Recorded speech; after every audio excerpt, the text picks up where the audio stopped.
Drift velocity के form में हम लोगों ने डिफाइन किया करंट को I बराबर वी ना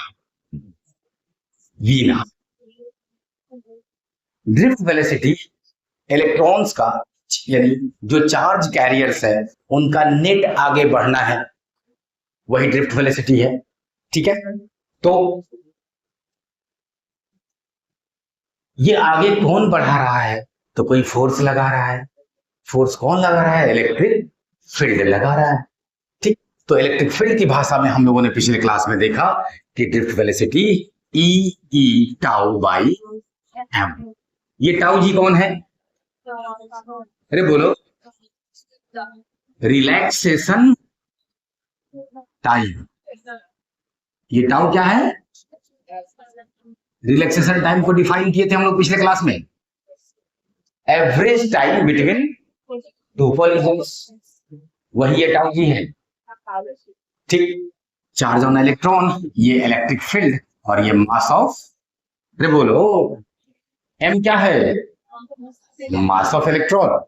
ठीक, इसके बाद एक इंपॉर्टेंट बात हम लोग किए, एक अलग फिजिकल क्वांटिटी डिफाइन किए, करंट डेंसिटी, और हम लोगों ने कहा कि ये वेक्टर क्वांटिटी है। ठीक है ना, और ये आया, ये क्या होता है? I बाई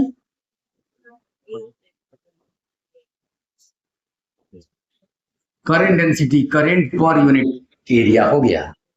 तो ये था V ना डिवाइडेड बाई ए से ए कट गया, so current density VEN।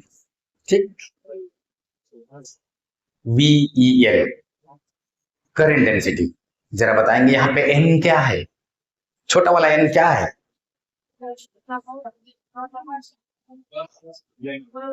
Number of free electrons per unit volume. ये लाइन आपके जबान पे बैठ जाना चाहिए, छोटा वाला N number of free electrons per unit volume. जल्दी से बताइए मुझे शगुफ्ता कि कंडक्टर, सेमीकंडक्टर और बैड कंडक्टर में इनकी संख्या बताइए।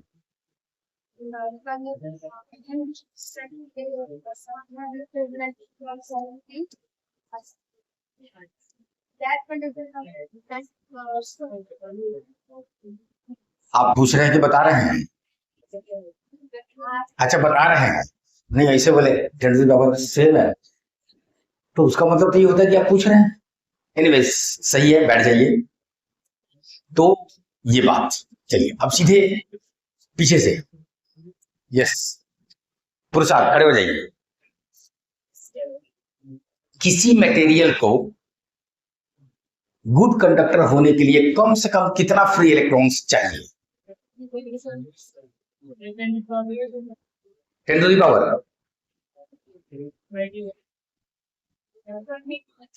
इतना जोर दी के हम बताए थे पिछले क्लास में कि 10 टू द पावर 21। बैठ जाइए, ऐसे नहीं काम चलेगा। उस पूरे बात का मेन पॉइंट यही था कि किसी मटेरियल को गुड कंडक्टर होने के लिए कम से कम number of electrons per unit volume, जो छोटा वाला N से दिखा रहे हैं आप, वो कितना होना चाहिए? 10 और 21। अरे अब आगे से बता दोगे, ठीक है। बाकी लोग जोश में आ गए कि हम तो बताइए रहते हैं, कुछ भी नहीं किए हैं। ठीक है, चलिए ठीक है, आप लोग से भी पूछेंगे भाई। ठीक, आइए ये वाली बात, लास्ट में क्या लिखे थे जल्दी से बताइए हमको। इतना ही लिख के यही तक पहुंचे थे? ओके ठीक है, अब आइए इसको आगे बढ़ाया जाए कि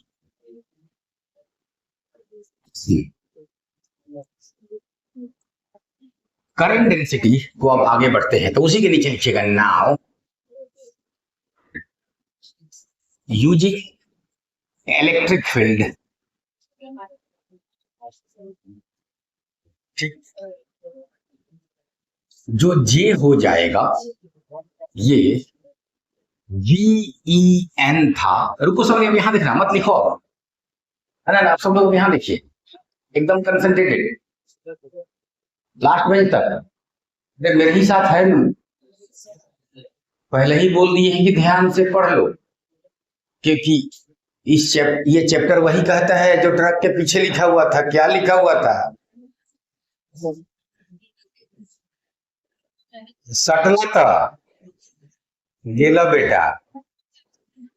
ठीक है, समझ रहे हैं ना?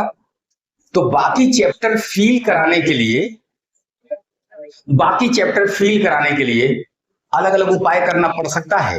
ये चैप्टर फील कराने के लिए कोई बड़ा चीज नहीं है, बुलाएंगे वो तार सटा देंगे, बढ़िया फील होगा। मतलब आपका जो सेंस है कि जिसको भी सटा वो मरिए गया, देख रहे हैं, बिना मारे भी उपाय होता है, एक ही बार खत्मे कर देने पे चले गए। ठीक, आपको चैप्टर खूब अच्छे से फील हो जाए, उसके लिए हम जेले चल जाएंगे तो क्या हो जाएगा? कम से कम जेल में से ये तो एहसास होगा कि चलिए मेरे वजह से एक ने चैप्टर को इतना बढ़िया से फील किया कि मर ही गया। अरे सुनो सब रे, बोलो इलेक्ट्रिक फील्ड की भाषा में, अभी नोट नहीं करोगे, यहां देखो एकदम शांत हो जाइए। यहां इलेक्ट्रिक फील्ड की भाषा में ड्रिफ्ट वेलोसिटी का वैल्यू अभी लिखे थे, बताइए क्या आया था?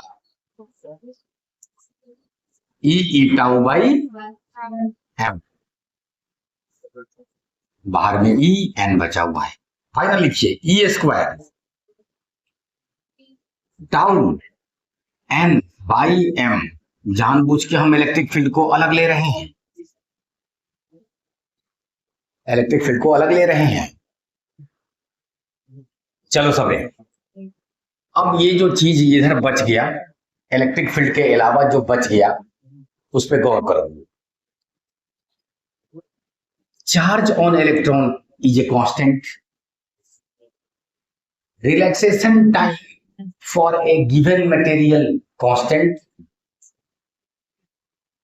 मैंने किसके लिए बोला? For a given material. ध्यान दीजिएगा इस लाइन पे, चूंकि सब मेटल क्या एक रहेगा नहीं, तो किसी दिए हुए मटेरियल के लिए रिलैक्सेशन टाइम कांस्टेंट, किसी दिए हुए मटेरियल के लिए number of free electrons per unit volume constant. Constant constant constant constant, mass of electron, अरे कांस्टेंट। तो क्या ही अच्छा हो कि इन सबको मिला के एक कांस्टेंट दे दिया जाए।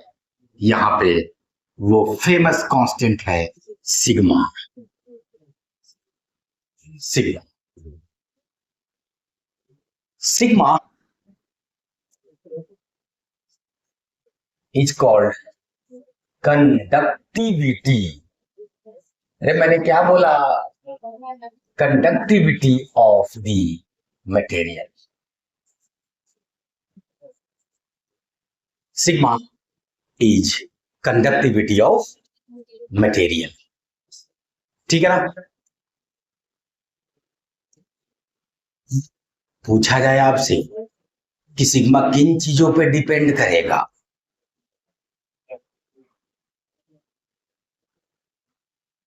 टाउ किस पर डिपेंड कर रहा था? मटेरियल पर। एन किस पे डिपेंड कर रहा था? मटेरियल पर।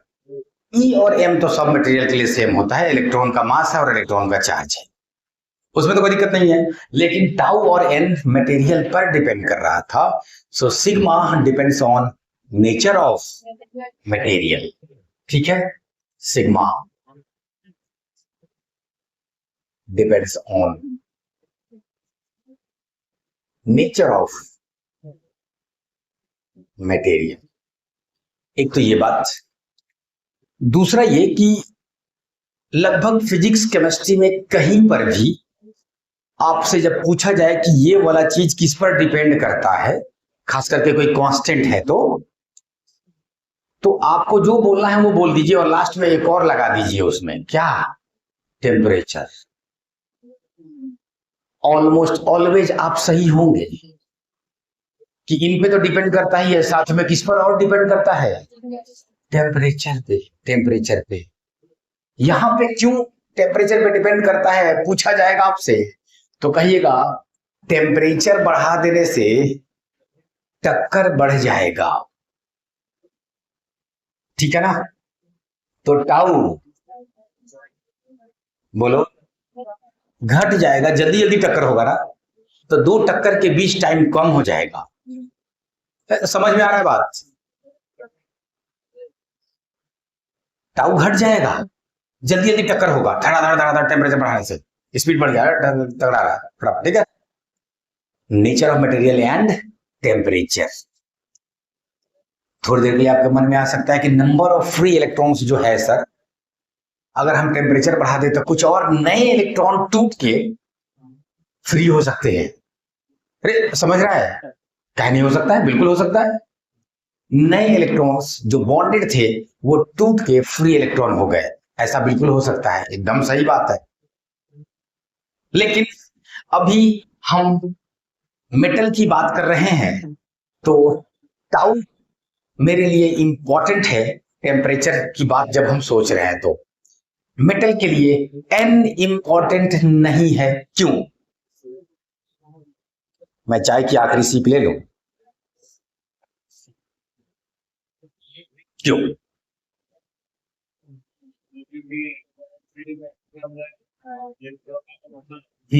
बहुत ज्यादा है, ठीक, कोई फर्क, great, that is the answer, ठीक है ना? कि आपको अच्छा कंडक्टर होने के लिए 10⁻21 चाहिए था, है ना? अरे तो मेटल में तो पहले ही से 10⁻28 है, 28 पहले ही से देख रहे हैं ना कितना ज्यादा है, 10⁻7 टाइम्स ज्यादा है।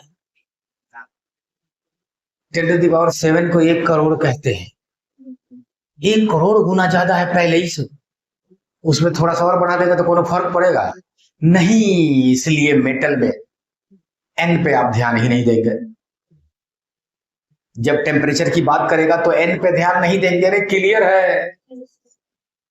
इस बात पे हम इसलिए इतना जोर दे रहे हैं क्योंकि जब सेमीकंडक्टर और बैंड कंडक्टर आएगा तब ध्यान देंगे, जबकि वहां कम है, 10⁻21 से कम है, तो वहां पे बढ़ेगा तो फर्क पड़ेगा।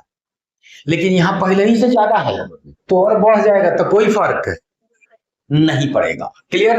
Anyways, depends on nature of material and temperature. Temperature रुको तो अभी नोट करना।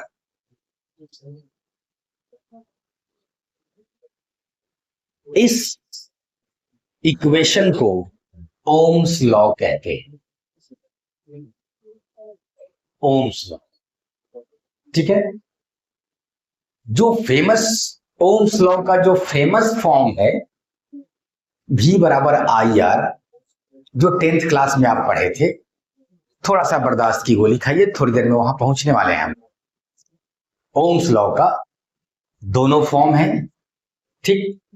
तो ये फर्क करने के लिए कि आप कौन वाले लॉ की बात कर रहे हैं, ओम्स साहब का अगर दोनों रूप है उसी लॉ का, तो ये फर्क करने के लिए वहां पे 10th क्लास में जो आप पढ़े थे वो V बराबर IR जो आप पढ़े थे, ठीक है ना?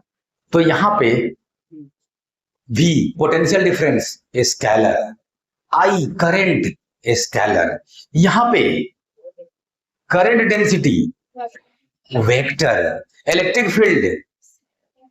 So this form is named as vector form of Ohm's law। और थोड़ी देर बाद क्या आने वाला है? Scalar form of Ohm's law. तो ये वाला को हम लोग ब्रैकेट में लिखेंगे और ये दिखाने के लिए दोनों के ऊपर एरो रख देंगे और कहेंगे, अब यहां पे लिख देंगे वेक्टर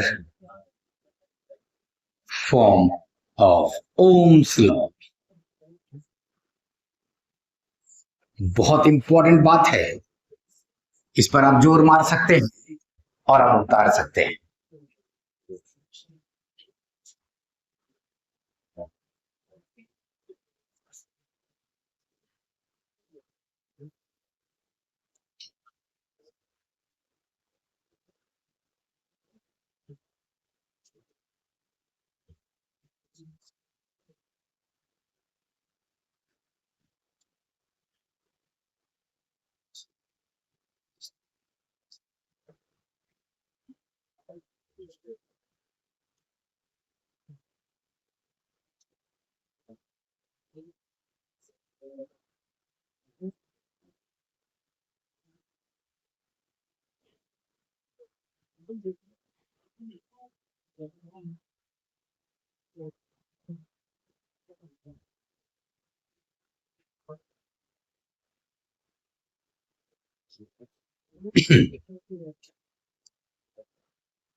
तो आप देख सकते हैं current density is directly proportional to electric field.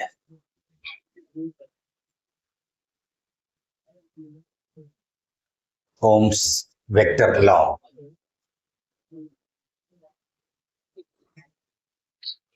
और थोड़े समय बाद आ रहा है कि करंट पोटेंशियल डिफरेंस के डायरेक्टली प्रोपोर्शनल है।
छाप लिए, छाप के पानी भी पी।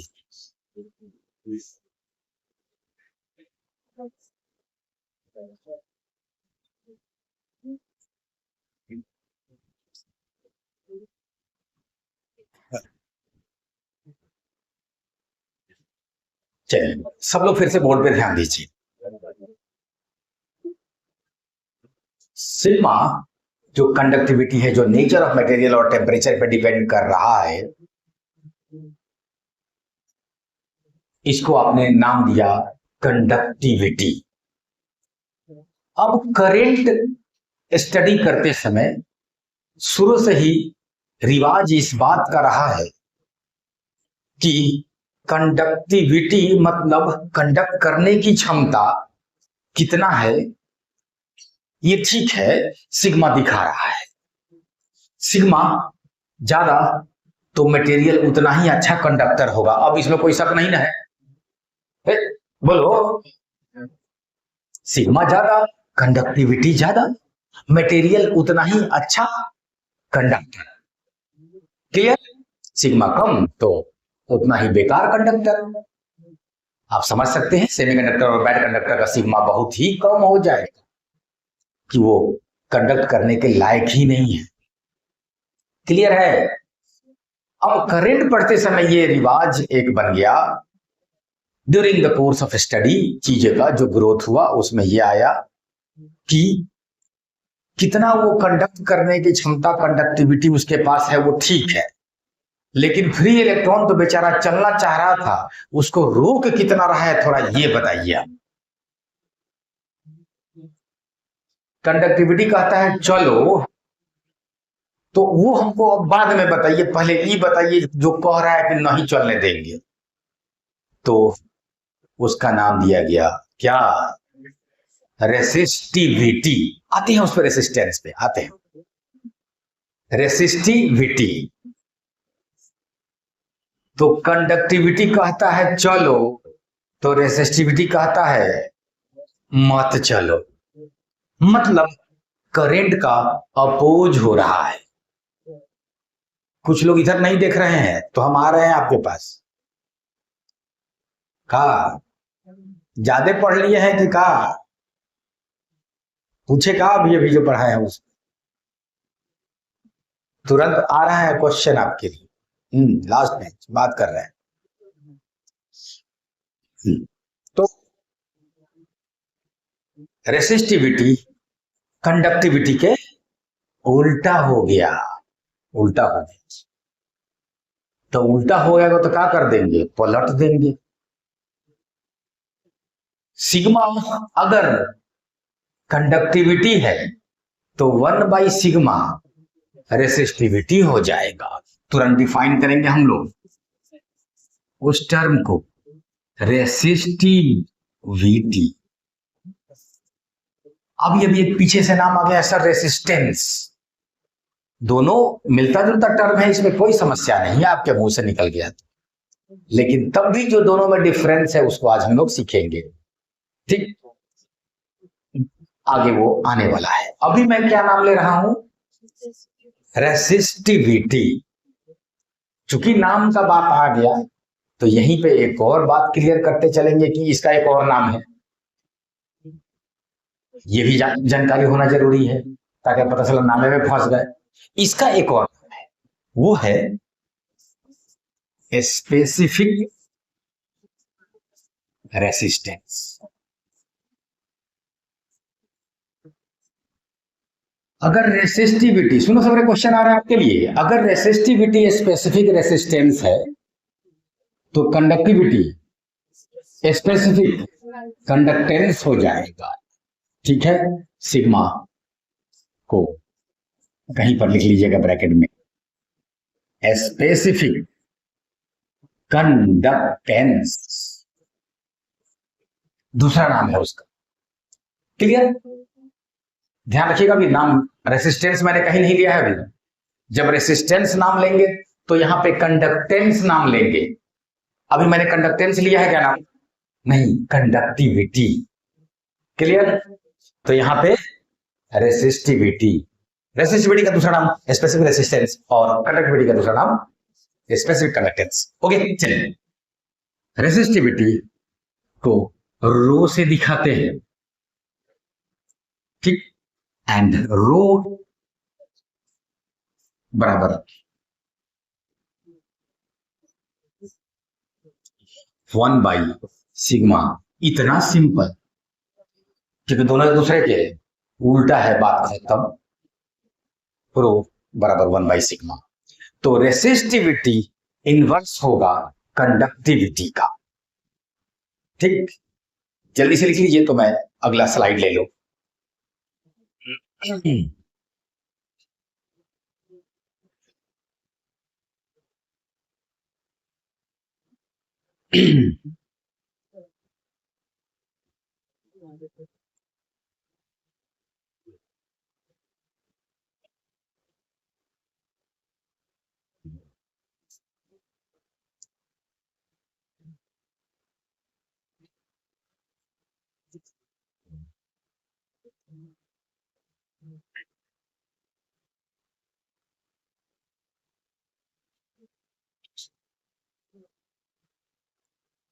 रेसिस्टिविटी एंड कंडक्टिविटी की बात कर रहे हैं।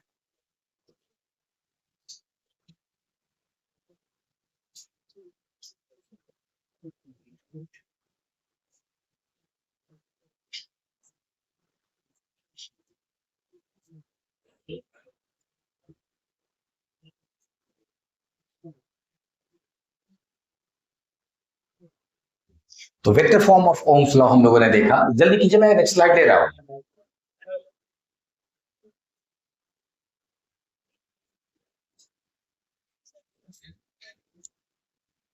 तो अब हम लोग देखेंगे स्केलर फॉर्म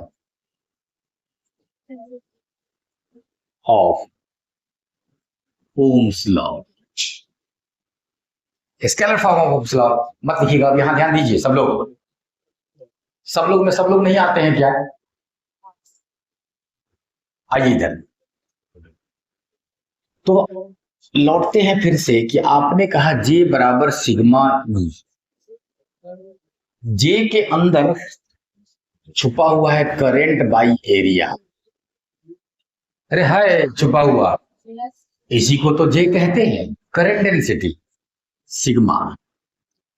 अगर तार की लंबाई, जो तार शुरू में लिए थे जिस पर ये सारा स्टडी कर रहे हैं, अगर इसकी लंबाई L है और पोटेंशियल डिफरेंस भी है, तो इलेक्ट्रिक फील्ड कितना होगा? बोलो, V बाई एल। बहुत बढ़िया, तो इसको अब यहां डाल दो, V बाई एल। ठीक, चलो I को इधर रहने दो, A को उधर ले जाओ, sigma V A by L. अब चूंकि मैंने बोला कि रिवाज में जितना कंडक्टेंस, ये कंडक्टिविटी आएगा उससे ज्यादा रेसिस्टिविटी आएगा, क्योंकि हम लोग घुमा फिरा के रेसिस्टेंस का बात ज्यादा करने वाले हैं इस चैप्टर में, कंडक्टेंस का कम करने वाले हैं। केमिस्ट्री में सॉल्यूशंस में कंडक्टेंस का ज्यादा करेंगे आप। जब आप इलेक्ट्रोकेमिस्ट्री पढ़ रहे होंगे तो वहां पे बार बार कंडक्टेंस वाला ज्यादा, कि आयंस अगर सॉल्यूशन में चल रहा है तो कितना चल रहा है हमको ये बताइए, और फिजिक्स में कितना विरोध हो रहा है हमको ये बताइए।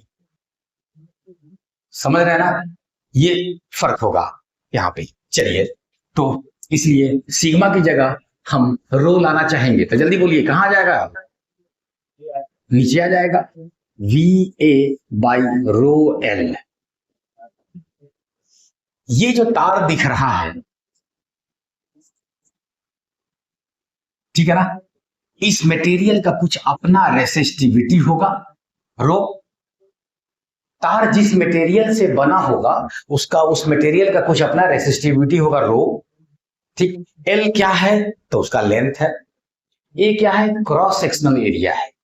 तो अगर ये तार हम आपके हाथ में दे दे तो उस तार के लिए ये तीनों चीज हो जाएगा कांस्टेंट। एक वो जो उसका नेचर ऑफ मटेरियल शो करता है, नाम है रेसिस्टिविटी। एक वो जो इसका क्रॉस सेक्शनल एरिया है, वो भी तो कांस्टेंट हो जाएगा ना इस दिए हुए तार के लिए। अब वो मटेरियल के लिए नहीं होगा, इस दिए हुए वायर के लिए। और लेंथ भी किसका? इस दिए हुए वायर का। तो जो वायर आपके हाथ में हमने दिया उसके लिए रो एल और ए कांस्टेंट होगा, तो उसकी जगह एक कांस्टेंट दे देंगे कैपिटल आर। और ये कैपिटल आर वही आ गया जिसका आप इंतजार कर रहे थे और कह रहे थे आइए आपका इंतजार था, वो आ गया, आ गया। ठीक है ना। वेयर क्या लिखेंगे आप?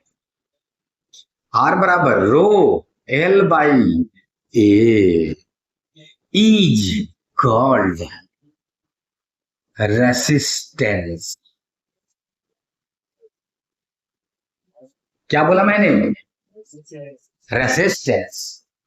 रेसिस्टेंस जब वर्ड यूज करेंगे तो ये मटेरियल का होगा कि दिए हुए वायर का होगा? दिए हुए वायर का होगा, क्योंकि उसमें एल आ गया और ए आ गया, वो हर तार का अपना अपना होगा।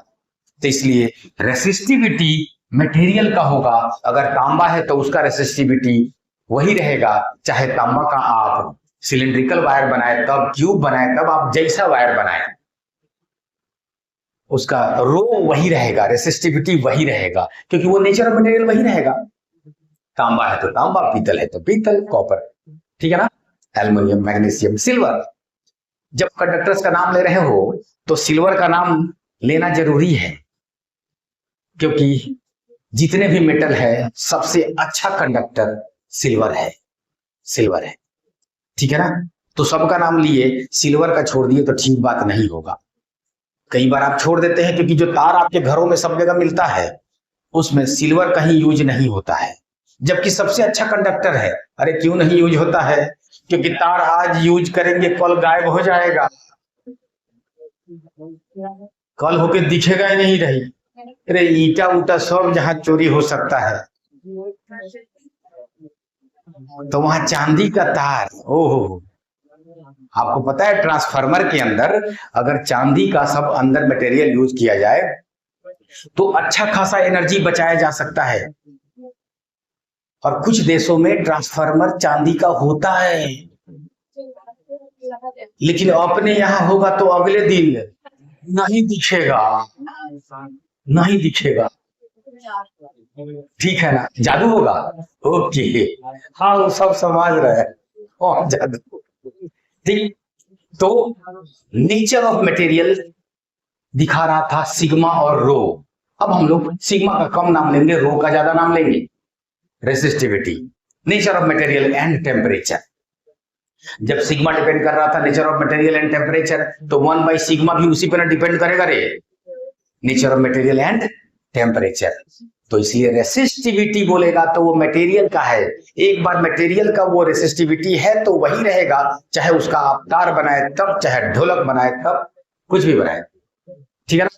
तार को पतला करे तब, मोटा करे तब, कोई फर्क नहीं पड़ेगा। जो रेसिस्टिविटी है वो मटेरियल का होता है, वो वही रहेगा। लेकिन रेसिस्टेंस बोलेंगे जब, तो उसमें वायर का अपना ज्योमेट्री आ गया। इसलिए आर बराबर rho L by A is called resistance of the wire. यहां पे अगर ऑफ दी मटेरियल लिखेंगे तो गलत हो जाएगा, समझ रहा है ना। क्योंकि मटेरियल सिर्फ ये रो है, वो खाली मटेरियल का नेचर बताता है। एल बाई ए तो जो तार हम आपको दिए हैं उसका है। क्लियर है। उसके बाद अब कहेंगे कि यहां पे कि हमें फेमस इक्वेशन देयरफॉर आई बराबर वी बाई आर मिला, तो इसलिए वी बराबर आई आर हुआ। ये इस तरह से लिखने का बहुत भारी रिवाज रहा है, हम लोग भी जम के लिखने वाले हैं वी बराबर आई आर। ठीक, बोलिए, आ गया वो ओम्स लॉ। कौन सा फॉर्म है? Scalar form, scalar form of Ohm's law. Resistance R depends on, जरा बोलिए तो। चूंकि आर के अंदर रो है, रेसिस्टिविटी है, इसीलिए नेचर ऑफ मटेरियल और टेम्परेचर तो रहेगा ही, साथ में कुछ और भी आ जाएगा। तो आप कहेंगे नेचर ऑफ मटेरियल और टेम्परेचर तो है जी, कुछ और भी आ जाएगा। क्या आ जाएगा? लेंथ आ जाएगा, क्रॉस सेक्शनल एरिया आ जाएगा। तो आज हमने सिलिंड्रिकल वायर लिया है तो लेंथ और क्रॉस सेक्शनल एरिया आया है। हम आपको कुछ अलग अलग शेप का मेटल दे दे तो सब जगह क्रॉस सेक्शनल एरिया और इस तरह से तो नहीं ढूंढ पाएंगे, कहीं पे कुछ हो जाएगा टेढ़ टाढ़ एने ओने। ठीक, तो कितना अच्छा लगेगा अगर हम एल और ए की जगह, मतलब nature of material comma temperature comma length comma area लिखने की जगह हम सीधे लिख दे nature of material comma temperature and geometry of the wire. तो कितना सुंदर बात होगा। अब ज्योमेट्री पे आप अपना देखते जाइए, लेंथ एरिया जैसे देखना है देखिए। अरे क्लियर है। And geometry of the wire. ऐसे ना बोलो तब ना बवाल होगा। छपो।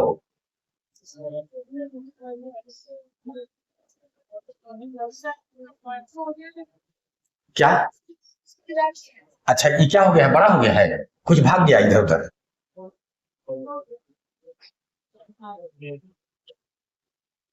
ठीक,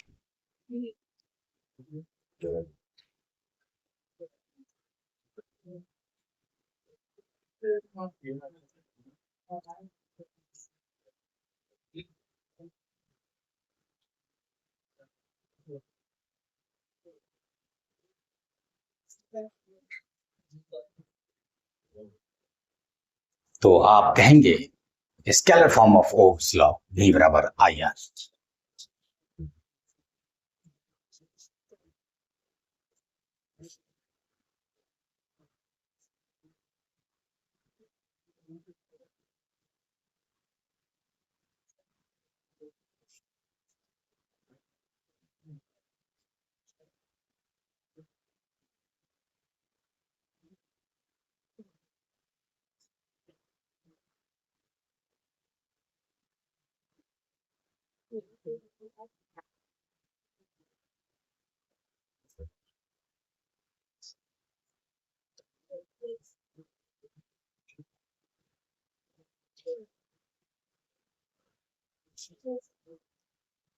देर हुई या में लेकिन शुक्र है फिर भी आए तो। जल्दी लिखो, वाह वाह करने लगते हैं फिर।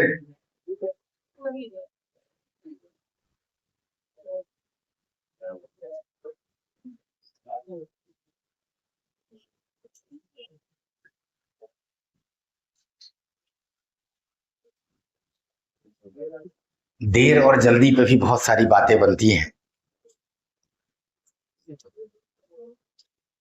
एक महिला अपने पति से कह रही थी, मतलब वो तैयार हो रही थी, इनको कहीं जाना था, पतिदेव इंतजार कर रहे थे।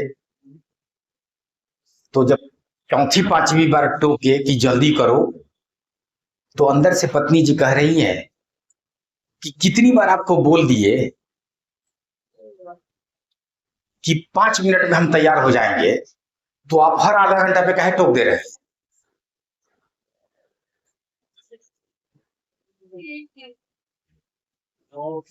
टाइम स्केल अलग अलग हो गया दोनों हाथ से।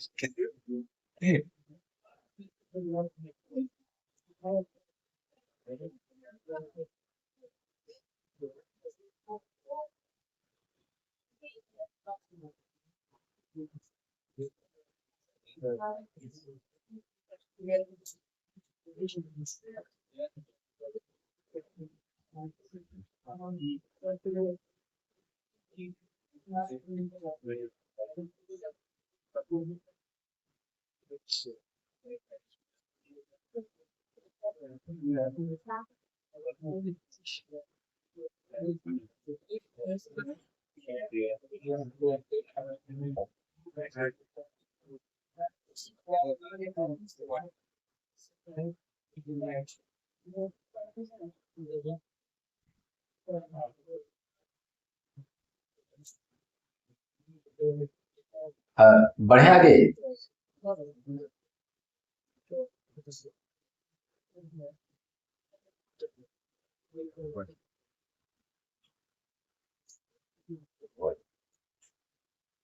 क्लियर चल रहे हैं, ओके। तार सटा के फील कराने की जरूरत नहीं ना है, क्योंकि बिजली के तार पे भी लिखा होता है सटला तो गेला बेटा। अरे चलो यहाँ देखो, चूंकि ये रेसिस्टेंस बहुत फेमस है, इसलिए अब थोड़ी सी चर्चा और बच्चों वाली बात कर दे। यूनिट ऑफ रेसिस्टेंस क्या हो जाएगा? ओम। ओम का सिंबल होगा ये। अरे ये को क्या कहते हैं? ये ओमेगा है, बेसिकली कैपिटल ओमेगा है ये। ओमेगा ग्रीक अल्फाबेट में भी स्मॉल और कैपिटल चलता है, तो ये स्मॉल ओमेगा है और ये कैपिटल ओमेगा है। तो है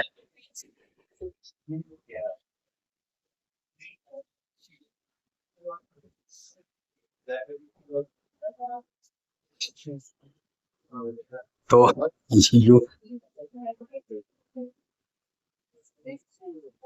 यूनिट ऑफ रेसिस्टेंस छोटा ओ से लिखिएगा, ओम बड़ा से लिखेंगे तो गलत हो जाएगा। ओम्स लॉ में कैपिटल ओ से लिखना था, क्योंकि वो नाम, ये यूनिट है, ठीक है। ये बात जरा देखिए तो, अगर हम V और I में ग्राफ ले तो ये कैसा आएगा?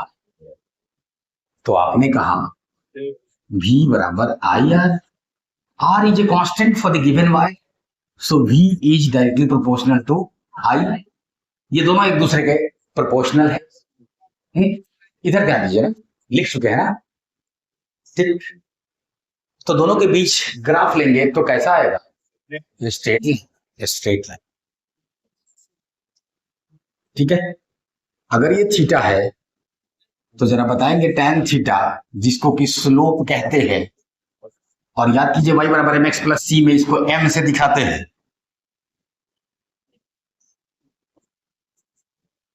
ठीक। वो क्या हो जाएगा? तो tan थीटा जरा देखिए तो, इधर है v कैपिटल V और इधर है I, तो V बाई I। कोई कहेगा कि हम आप ये जो दिखा रहे हैं तो dv बाई डी कर देंगे, लेकिन उसकी अभी क्या जरूरत है? आप सीधे लीजिए ना, y पे क्या है, x पे क्या है, बात खत्म। तो आप कहेंगे tan थीटा बराबर v बाई आई होगा। जरा बताइए तो v बाई आई क्या हो जाएगा? R हो जाएगा। सो ग्राफ देके आपसे रेसिस्टेंस पूछा जा सकता है। बस ध्यान रखिएगा कि x एक्सिस पे क्या लिया है, y एक्सिस पे क्या लिया है, तब tan थीटा रेशियो लिख के दिखिएगा। अगर v बाई आई आ रहा था तब तो r हुआ है, अगर i बाई v हो जाता तो 1 बाई r हो जाता। ये ध्यान दीजिएगा, वरना पता चला एक ही बार क्वेश्चन मिला है, हम धड़धड़ा दिए, देखबे नहीं किए कि r आया कि 1 बाई r आया, ठीक। इतना भी स्पीड ठीक नहीं। तो ये था बेसिकली ग्राफिकल रिप्रेजेंटेशन हुआ किसका? ओम्स लॉ का ही ग्राफिकल रिप्रेजेंटेशन, कि डायरेक्टली प्रोपोर्शनल है, स्ट्रेट लाइन है। So note down.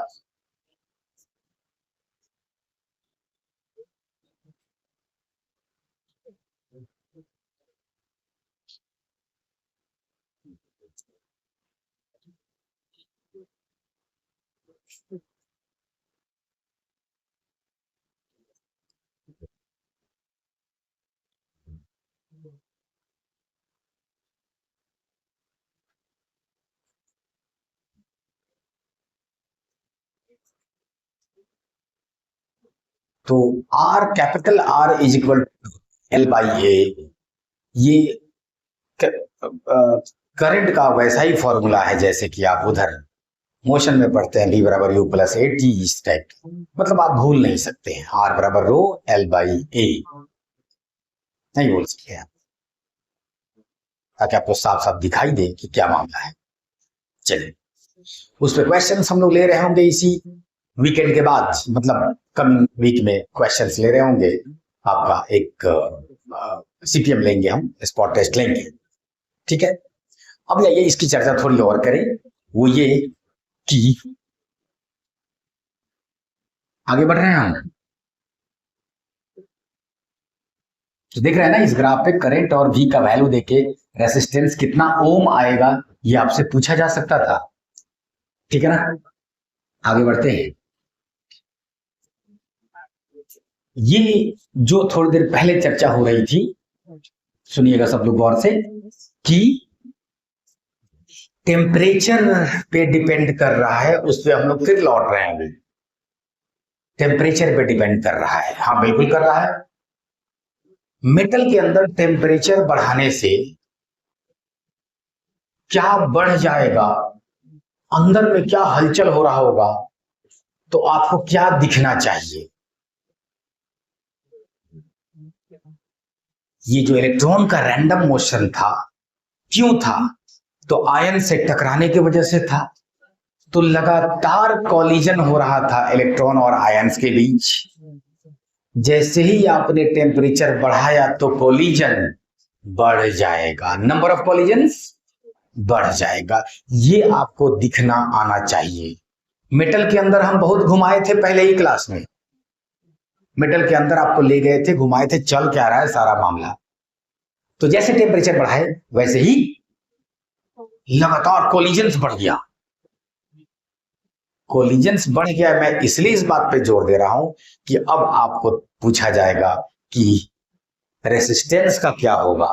तो करंट जो आना चाह रहा था, अगर कोलिजन बढ़ गया तो उसको अब सपोर्ट मिलेगा कि अपोज मिलेगा? सपोज मिलेगा ना, टक्कर बढ़ गया तो इलेक्ट्रॉन आगे चुपचाप निकलना चाह रहा था, नहीं निकल पाएगा, दिक्कत आएगा। क्यों? क्योंकि क्या बढ़ गया, number of collisions, number of collisions, ठीक है ना।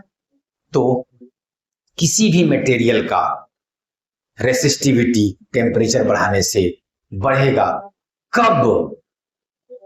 जब वो गुड कंडक्टर है तब। बैड कंडक्टर और सेमीकंडक्टर में नहीं, ये बात बोलेंगे, क्या बोलेंगे ये उस दिन बोलेंगे, ठीक। अभी हम लोग गुड कंडक्टर की बात कर रहे हैं और उसमें मेनली मेटल्स की बात कर रहे हैं। तो ये देखा जाए, हेडिंग दीजिए छोटा सा कि टेम्परेचर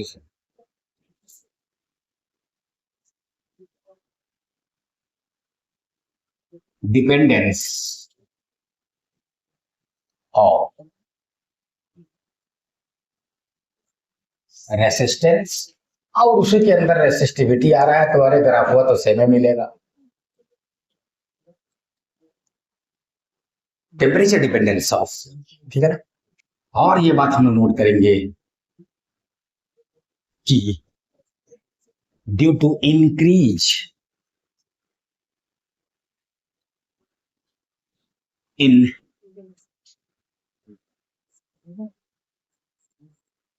टेम्परेचर, डैश देखिए, वाइब्रेशंस ऑफ, किसका बढ़ेगा वाइब्रेशन, आयंस का, मेटल आयंस का, जो कहां बैठे हुए हैं, लैटिस पॉइंट्स पे। इंक्रीज इन टेम्परेचर, ठीक है ना, वाइब्रेशन या vibrational energy of ions on lattice points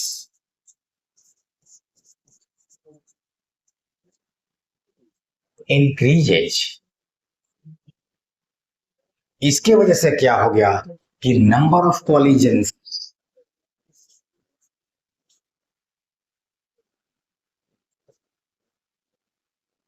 increases, और कॉलिजन बढ़ गया तो इलेक्ट्रॉन का आगे बढ़ना हो गया मुश्किल, और इसी के वजह से resistance increases.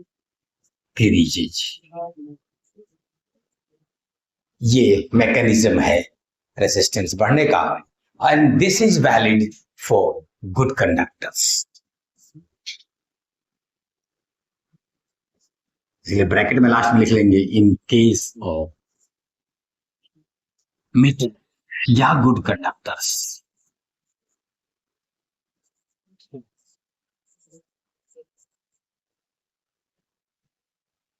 In case of metals या गुड कंडक्टर्स, ये वाला चीज वैलिड है। ये लॉजिक हम लोग वहां नहीं देंगे सेमीकंडक्टर में और बैड कंडक्टर। क्यों नहीं देंगे, आज ही चर्चा किए हैं कि वहां पे number of free electrons per unit volume वो कम है, और वो ज्यादा बड़ा समस्या है।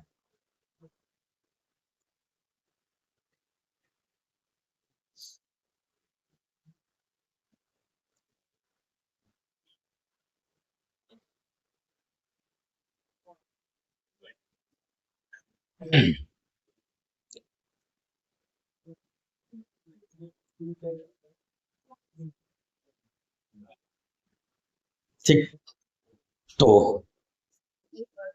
अगर टेम्परेचर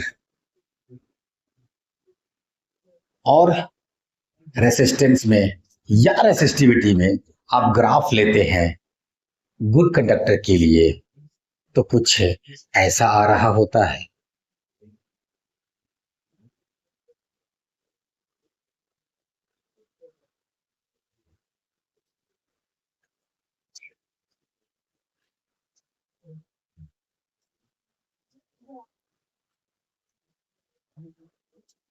बना लीजिए ग्राफ।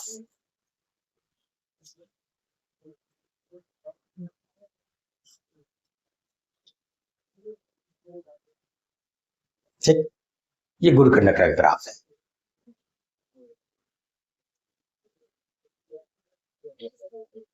ठीक है, कलम रोकिए, रोकिए जहां पे है वहीं पे रोकिए। अब सुनिए एक दो बातें और। ये देखिए टेम्परेचर बढ़ रहा है तो रेसिस्टेंस बढ़ रहा है, दिख रहा है? रेसिस्टेंस बढ़ रहा है। टेम्परेचर घटेगा तो रेसिस्टेंस घटेगा। मतलब मेटल और अच्छा कंडक्टर होते जाएगा, जब उसको हम ठंडा करेंगे तब, गर्म करेंगे तो वो खराब कंडक्टर होता जाएगा। ठीक है ना? ये फील कर लिए? ठंडा करने का मतलब करंट को कहेगा जाओ जाओ, विरोध कम करेगा क्योंकि कॉलिजन कम हो जाएगा। ये बात फील करना जरूरी है, याद करने से ज्यादा। ठीक, एक तो ये बात। दूसरा ये कि जब टेम्परेचर को आप जीरो कर रहे हैं, ठीक है ना, तब भी उस समय कुछ रेसिस्टेंस रह रहा है। क्लियर? रह रहा है, ठीक है, रह रहा है। मतलब रेसिस्टेंस को आप जीरो नहीं कर रहे हैं, कुछ अभी भी है। टेम्परेचर को आप जीरो कर दे रहे हैं तब भी ठीक जा रहा है। एक तो ये आपको दिखना चाहिए। दूसरा ये दिखना चाहिए कि चूंकि ये ग्राफ स्ट्रेट लाइन नहीं है, नहीं है,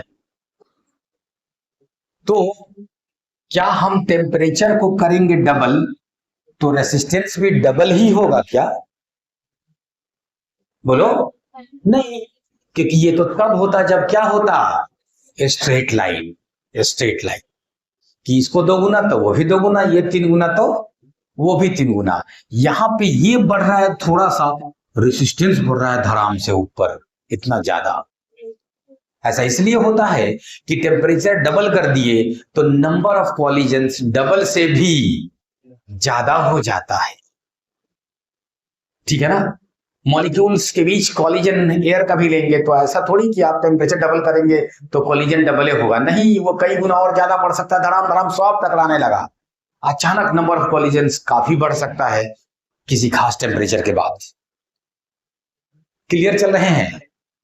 तो इसलिए स्ट्रेट लाइन नहीं है। तो ये था गुड कंडक्टर का मतलब मेटल्स का ग्राफ। एक ग्राफ बना के अभी हम इसके बगल में आपसे कुछ पूछ रहे हैं, जरा सोच के बताइएगा कि ये ग्राफ तब कह क्या रहा है, क्योंकि आप अभी अभी ये क्या कह रहा है पूरा चर्चा हो गया।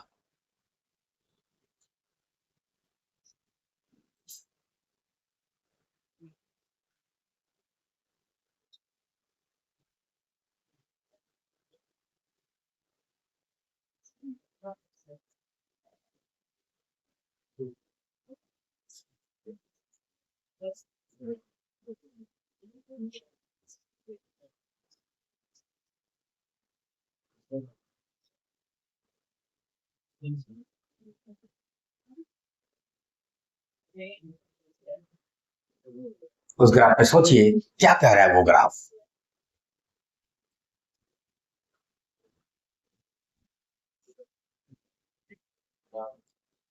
सोच लिए? बोलिए बोलिए, जोर से ना बोलिए।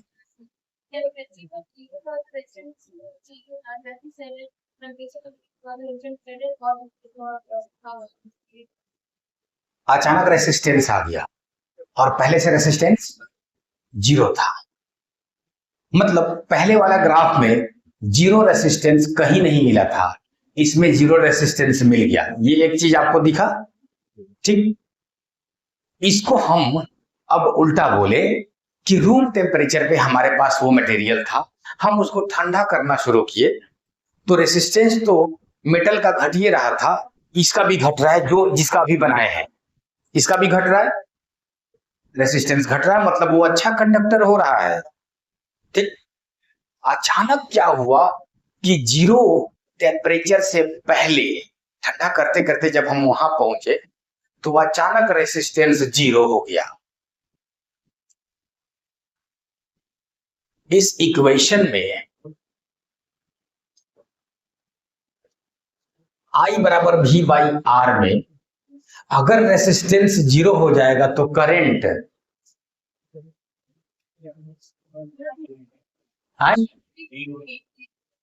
आई बराबर वी बाई आर में अगर आर को 0 कर दिए तो आई,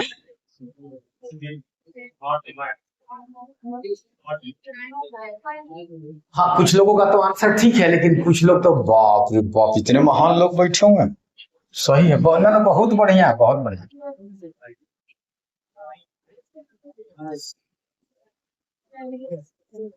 something divided by 0 is infinity. 0 divided by something is 0 and 0 divided by 0 is undefined। हाँ, आप लोग कभी कभी थका देते हैं। आई बराबर V by R, V by 0, something by 0, infinity. अरे बाप रे बाप। आइए यहाँ, तो यहाँ पे जब वस्तु को हम ठंडा करना शुरू किए तो एक खास टेम्परेचर पे जाते खट से रेसिस्टेंस हो गया 0। रेसिस्टेंस 0 होगा और उस मटेरियल को हम बैटरी से जोड़ेंगे तो जो करंट फ्लो करेगा उसका कोई रेसिस्टेंस नहीं मिलेगा, कोई विरोध नहीं होगा, नहीं मिलेगा। ऐसे मटेरियल को सुपर कंडक्टर कहते हैं।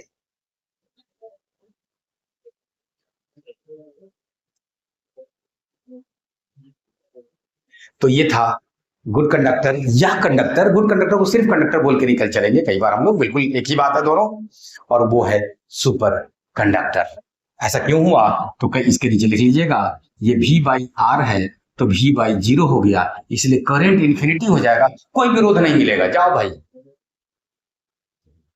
उतार लीजिए, लेकिन साथ ही साथ ई भी उतार लीजिएगा, कुछ लोग महान लोग हैं इसमें, ठीक है ना।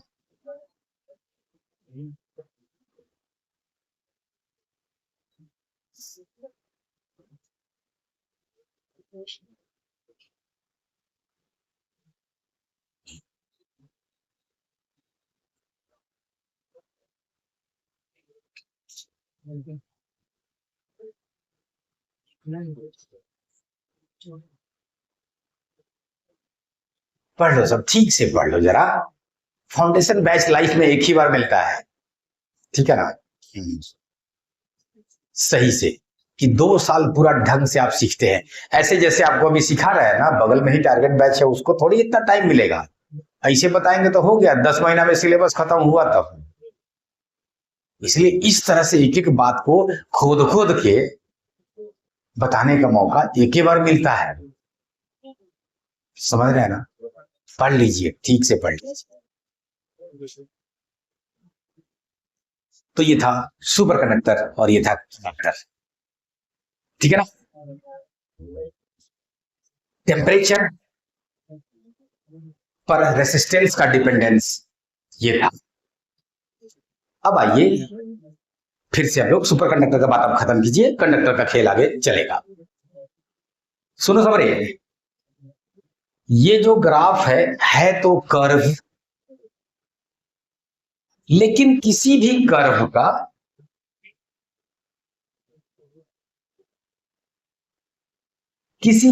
का कोई छोटा पार्ट लेंगे तो वो कैसा होगा, स्ट्रेट लाइन जैसा होगा। तो आपसे पूछा जाए कि रेसिस्टेंस जो है कैसे डिपेंड कर रहा है, तो भाई लीनियर डिपेंडेंसी तो नहीं है, कर्व है, ठीक है।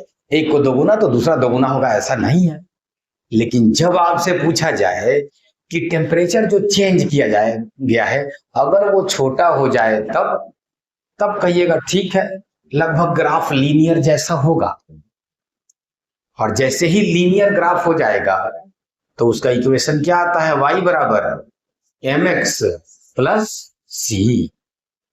तो कुछ वो वाला रूप ले लेगा, लेकिन उसमें कंडीशन अप्लाई होगा, वो सब टेम्परेचर पे लागू है कि स्मॉल टेम्परेचर डिफरेंस के लिए, स्मॉल टेम्परेचर डिफरेंस के लिए क्लियर है, तब वो थोड़ा सा स्ट्रेट लाइन जैसा है। और वो चूंकि आपके लाइफ में स्मॉल टेम्परेचर डिफरेंसेस का रोल है कि भाई अभी सुबह का टेम्परेचर, रात का टेम्परेचर, जनवरी का टेम्परेचर, जून का टेम्परेचर, ये सब जो टेम्परेचर डिफरेंस है ये 20 डिग्री सेल्सियस 25 डिग्री सेल्सियस इसका रोल है, ठीक।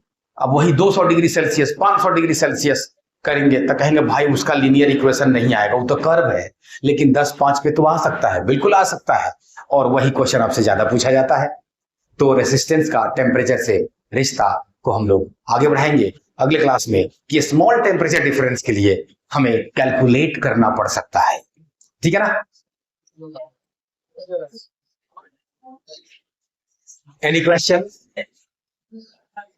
ठीक, ओके, रुकते हैं अभी, मिलते हैं अगले क्लास में। Thank you.